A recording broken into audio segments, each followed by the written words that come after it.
We have reached a critical junction in the gold market, and specifically in the COMEX. The question is what happens now with gold that has been moved to the United States of America? Well, let's talk about it all in this video as we explore.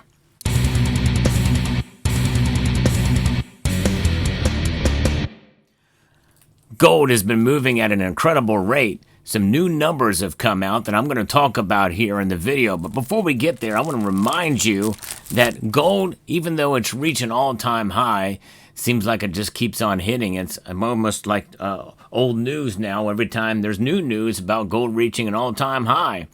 But we are in an unprecedented territory with regards to gold that is just a few $100s away from reaching an all-time high when adjusted for inflation.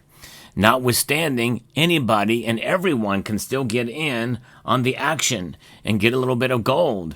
I have an order, another gold gram bar from Summit Metals that I'm going to fill the top row of eventually. And when you look about what has happened with gold's price over the last few months here, and considering what I paid for this bar and what I'm paying for the extra bar that's coming, it's only like $20, $15, $20 difference, which is not much considering where gold is nowadays. And this is 3 grams, just under a tenth of an ounce. And I'm going to move past that 10th ounce category here in a moment. And so if you're looking for small fractional gold, Summit Metals is the place to go for the best deals, especially with regards to Gold Eagles.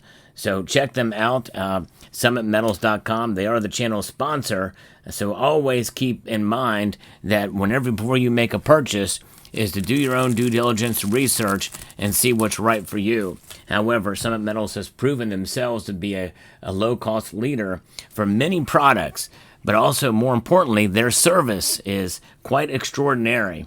In fact, again, I got a call from somebody at Summit Metals that did not know who I was and that I was a sponsored channel, and they just told me about my order.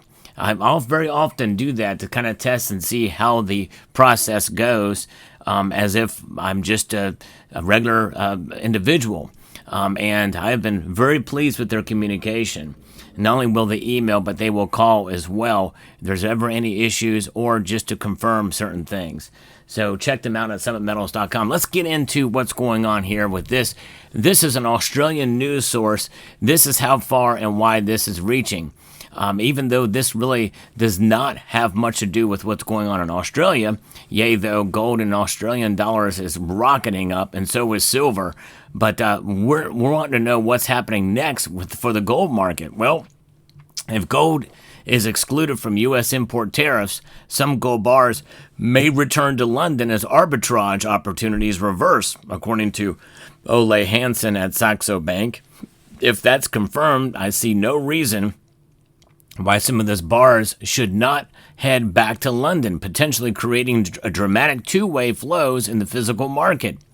Should gold be included in tariff measures, however, gold stocks in COMEX warehouses could push even higher, potentially reaching 50 million ounces according to some market projections. This would further concentrate physical gold in U.S. warehouse facilities, potentially creating concerns about market fragmentation. So it could go either of those two ways. But there's one aspect and one angle of this that I think is not being talked about by this piece and what Ole Hansen is saying here if the tariffs it doesn't apply to gold. Physical gold movements by air allows for rapid market adjustments with specialized security protocols enabling billions of dollars worth of bullion to move between hubs within days. As one Swiss refinery source explains, the infrastructure exists to quickly reverse these flows if economic incentives exchange. And so, yeah, it's crazy. And so looking at what's happening so far, we've got potentially reaching 50 million ounces according to some market projections.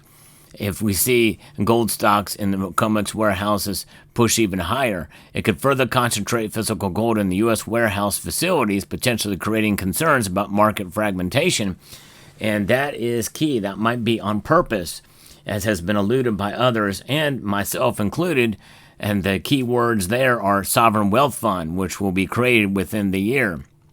The timing of any potential reverse remains uncertain, with market participants closely monitoring statements from the Trump administration and analyzing the potential exclusions or exemptions that might be granted to different categories of gold imports. Ongoing price volatility is expected as tariff policies are clarified, and from the announcement, from what I understand, there's not been much mention of gold at all there. It doesn't mean it's not there. We just have not heard anything about it yet. It creates both risk and opportunities for different market participants. Physical gold movement is creating potential arbitrage opportunities for traders with the capability to move metal between jurisdictions. Mining equities have responded differently than physical gold prices, with companies like Barrick Gold and Newmont seeing more modest gains than bullion itself. Analysts attribute this to concerns about potential tariffs on intermediate products or mining equipment that could impact production costs. London's position as the main trading hub for physical gold will likely persist despite the current dislocation, though its relationship with COMEX may be permanently altered by this episode. We talked about that before in the previous, since they stopped some of the inflows there, at least of time, and this happened before, but this could be temporary. It may be a little bit more permanent, or that may be rewritten. London's position as the main trading hub will persist, as I mentioned, and we'll see the interconnections of global gold markets ensures that pricing relationships will eventually normalize. Continued monitoring of COMEX versus London premiums remains essential for traders, with the spread between these markets serving as a primary indicator of physical gold flow incentives. Investment banks have established dedicated monitoring teams to track these premiums in real time. Now, the COMEX is part of the CME group, that's a Chicago Mercantile Exchange, as part of the Commodity Exchange, that the COMEX stands for. It serves as a primary futures and options market for metals trading in the U.S. It provides standardized contracts for gold delivery, and its warehouse stocks represent physical metal available for settlement of futures contracts. The exchange settles approximately 90% of global gold futures contracts, making it the dominant venue for gold trading despite London's larger role for physical gold transactions. It creates an interesting dynamic where price discovery happens across multiple venues simultaneously. And so when we have that happen on the heel of what the numbers we're getting, the gold stored at the COMEX warehouses has reached an unprecedented all-time high of 43.3 million troy ounces. And this represents a dramatic 153% surge from just 17.1 million ounces back in November of 2024. And this is right at the election time. And so this is crazy, what's happening here. Now, a lot of it is because of the tariffs, but it also is market response to tariff uncertainty and the like, and that's what's driving it. So that kind of situation that we're seeing here, what is the other aspect of this that is not being talked about? Well, again, as I alluded to earlier, the sovereign wealth fund. The tariffs have been announced. We'll find out fairly quickly if gold is involved or not. But is there a secret buyer that is there? Or could it be that secret buyer disguised as the Treasury Department itself making purchases of gold and taking delivery? I don't know. We'll find out. And if the sovereign wealth fund is created and gold is one of those commodities to where it is controlled and stored there, much as other nations do, like China, then I think that is a game changer for the United States of America, as we have not added a single ounce to the official holdings held by the Treasury Department, the central holdings that are backed up by the certificates, or the certificates are backed up by the gold held by the Treasury that the Fed holds. In other words, the Fed has the certificates that show the gold and lay a claim, I guess, on that gold. The question is that gold leased out, or what's the true ownership of that gold?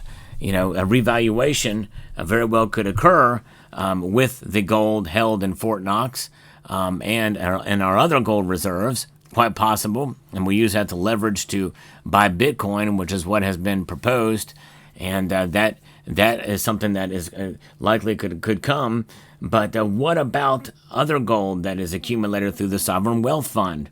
at market price, that gold will be purchased or held. I don't know how that would occur, but maybe it's already happening.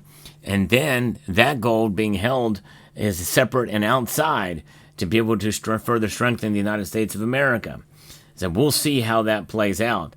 One thing is for sure, we know that the Treasury Secretary, Scott Bessent, is a gold bug. And he's already talked about some revaluation, and in line and in concert with his announcement about the executive order creating the Sovereign Wealth Fund. So I think that could be very much a part of what this inflow of gold coming in, and leaving it up in the air about tariffs may have just been a front in order to get the gold to move here. So I don't know. It's going to be very interesting to see how this plays out. The LBMA is under stress, especially in their silver market, and a lot of silver has been sent over too. Silver very well could be a part of that. I may talk about that in a separate video, but nonetheless, gold is the ultimate store of wealth, and you can pack a lot of value in a small amount of space. So we're going to see what happens and find out. If there's not a lot of gold that goes back to London, then I think we'll have our answer, or very close to it, especially if no tariffs are being applied to gold. So there you have it. Let me know what your thoughts are down in the comment section below. I strive to bring you the latest news and analysis in the world of precious metals. So if you enjoy what I do here, I hope you will consider pressing that thumbs up button down below and subscribing to the channel. I'm trying to get to 100,000 subscribers. I lost a few on my April Fool's Day joke. Some people just don't have a sense of humor or are very easily triggered. Nonetheless, I hope you will consider subscribing to the channel, and I want to extend a multitude of gratitude to each and every one of you for taking the time to watch, and to encourage you to please rate, share, comment, and subscribe.